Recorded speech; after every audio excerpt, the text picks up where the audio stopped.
یہ سیکس میں ڈوب چکے ہیں، یہ ان کے پاس اور کچھ نہیں ہے، ایک عورت ایک آدمی، بس ان کے گرد ان کی دنیا گھوم رہی۔ ارے بھائی اس عورت کو نکال کے باہر رکھو اور دل میں اللہ کو بساؤ، اور شادی سے پہلے عورتوں سے پیار مت کرو، وہ والا پیار جو سیکس کی طرف جاتا ہے۔ عزت کی نگاہ رکھو ان کے اوپر۔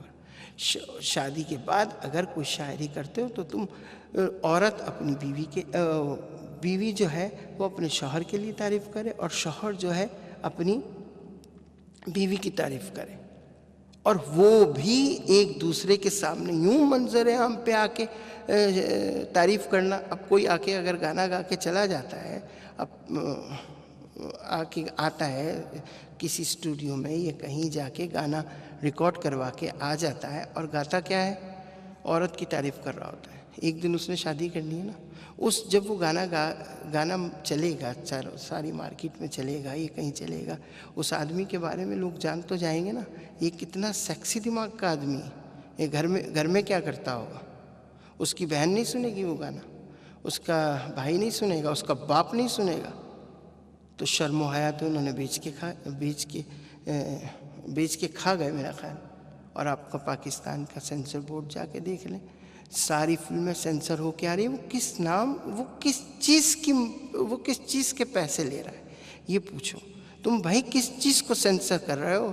تم نے تو چولیاں غائب کر دیں، تم نے تو میں اگر کچھ اور کہوں تو وہ بہودگی ہو جائے گی، انہوں نے ہر چیز غائب کر دی۔ اب ایک گانا، مجھے گانے کے بول یاد آ رہے ہیں، میں کہے بغیر تو باز آؤں گا نہیں۔ تنگ ہوا ململ کا کرتا، چڑھ گیا 16واں سال، بابو جی میرا بٹن ٹوٹ گیا۔ ارے کیا بٹن ٹوٹ گیا؟ پوری دنیا بٹن لگا، ایک بٹن لگانے کے لیے 16 کروڑ 18 کروڑ لوگ آئیں گے بٹن لگانے کے لیے۔ ہاں یہ چیزیں چل رہی ہیں۔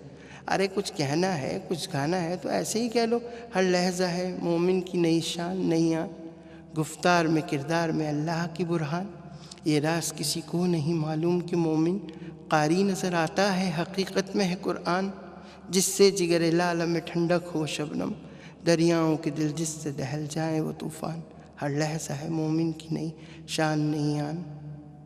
تم مجھے مروائے بغیر باز نہیں آؤ گے۔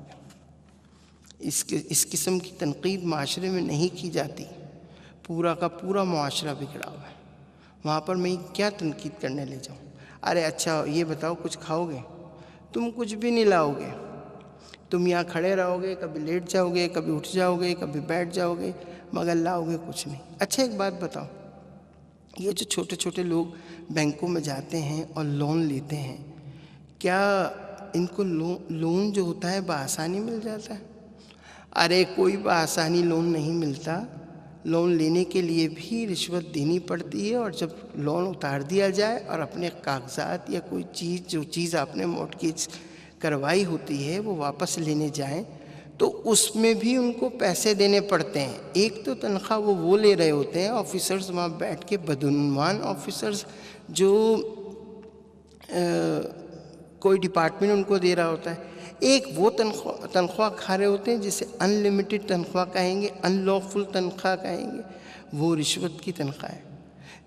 ایک آدمی اچھے کام کو، یہ آفیسرز اچھے کام کو اس قدر برا کرتے ہیں، اتنا ڈیلے کر دیتے ہیں کہ کام کی اصل ویلیو ہی چلی جاتی ہے۔ اگر موجودہ دور میں آپ چاہیں، آپ کو 2 لاکھ روپے کی ضرورت ہے تو 1 لاکھ روپے تو آپ رشوت دینے کے لیے رکھ لیں، وہ دے دیں، اور پھر ان کا 1 لاکھ روپے سود، 1.5 لاکھ روپے سود کا رکھ لیں، اور جب یہ سارے کام ہو جائیں، ڈاکومنٹیشنز جو ہوتی ہے اس کے 50,000 روپے اپنی جیب میں رکھ لیں، اور جب یہ سب چیز آپ اتار لیں، واپسی کے لیے جائے تو 1 لاکھ اور رکھ لیں۔ یہ سب کچھ کرنا پڑتا ہے۔ اچھا چھوڑو بھائی، یہ ساری تو باتیں تنقیدیں چلتی رہیں گی، اس کے علاوہ کوئی بات بتاؤ۔ اس کے علاوہ کیا بات بتاؤں میں؟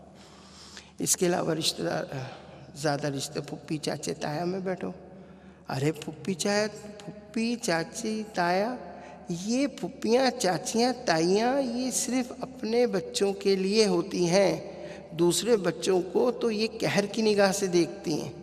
اپنے بچوں کا مستقبل یہ اعلیٰ سے اعلیٰ بنانے چاہتی ہیں اور بنانا چاہتے ہیں، چاچا ماموں ہے، اور یہ آج کے اب جو دور شروع ہو اس کی میں بات کر رہا ہوں، اور دوسرے بچوں کو جتنی تذلیل کر سکتے ہیں یہ لوگ وہ کر کے ان کو لیٹ ڈاؤن کرتے ہیں، حالانکہ چاچا ماموں تایا پھوپھی خالہ یہ سارے وہ رشتے ہیں کہ اگر یہ سارے جمع ہو جائیں اور اپنے ہی خاندان کے بچوں کی فلاح و بہبود کے لیے کام کریں تو کوئی بچہ بے ہنر اور فرسٹریٹڈ نہیں ہو سکتا، بہت طاقتور ہوگا اور معاشرے کا اہم حصہ ہوگا۔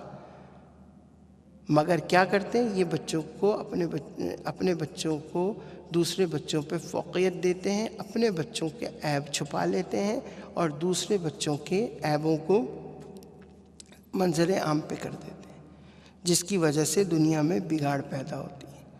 اب تم چاہتے ہو، تم مجھے کمرے سے باہر نکالنا چاہتے ہو، سینما والوں پہ تنقید کروانا چاہتے ہو، لیڈروں پہ تنقید کرانا چاہتے ہو، اب تم تنقید مجھ سے کروا رہے ہو رشتہ داروں پر۔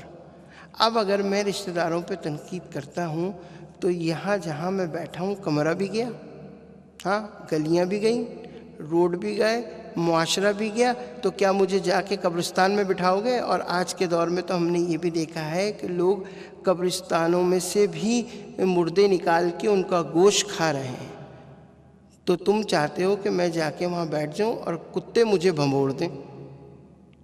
ارے نہیں، یہ بات نہیں ہے۔ جب تم نیک کام کرتے ہو نا اور اللہ کی رضا کے لیے باہر نکلتے ہو تو وہ اتنی بڑی طاقت ہے، وہی آپ کی حفاظت کرتا ہے۔ سچ بولو، چاہے پھپھی ہو، چاچا ہو، ماموں ہو، تایا ہو، تنقید، اصلاحی تنقید اپنے گھر سے ہی شروع ہوتی ہے۔ سب سے پہلے تو تنقید